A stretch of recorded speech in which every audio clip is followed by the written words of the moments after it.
जाट का शब्द तो एक इन्होंने निकाल लिया अभी है, और अब तो इनको कोई दिक्कत रही नहीं भाई बीजेपी वाले को। तो अब तो इनका जो ओवैसी है इनका चचा जान आ गया है, नहीं यहाँ तो कोई दिक्कत इनको तो रही नहीं। अब भाई चचा जान इनका आ गया है उत्तर प्रदेश में, इनको जिता के लेके जाएगा वो, आ गया हो तो अब कहाँ इनको दिक्कत रह रही।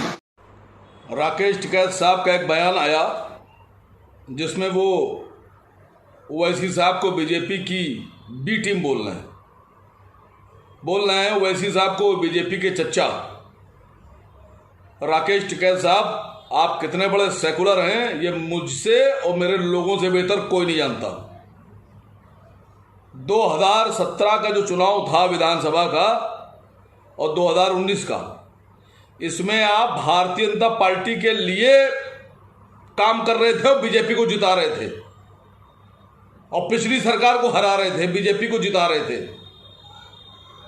आज भी मुझे यकीन है कि मुसलमानों के कंधों पर बैठकर आप अपनी राजनीतिक दूरी तय कर रहे हैं।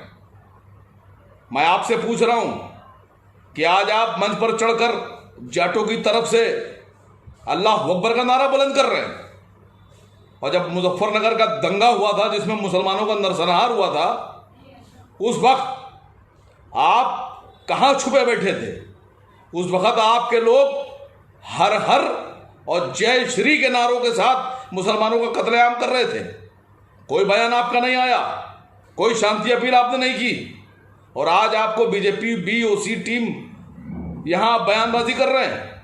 मैं यकीन से कह रहा हूं कि 2022 के चुनाव में तय हो जाएगा कि राकेश टिकैत साहब बीजेपी की पिच पर बीजेपी के गेंद और बल्ले के साथ खेल रहे हैं। मुझे तो यह भी शक है कि 2022 के चुनाव में आप अपने कैंडिडेट अलग से उतार देंगे और लोगों से कहेंगे कि हम बीजेपी का मुकाबला कर रहे हैं, और वोटों का ध्रुवीकरण करके बीजेपी को जिताने का काम करेंगे। यह भी शक है मुझे कि अभी भी बीजेपी के लिए काम कर रहे हैं आप। किसानों को धोखा दे रहे हैं, मुसलमानों को धोखा दे रहे हैं, सबको धोखा दे रहे हैं आप अपने गिरेबान में झांकिए, और झांकने के बाद ये बताइए कि आप असलियत में क्या हैं। बाकी तो 2022 तय कर देगा कि कौन किसका एजेंट।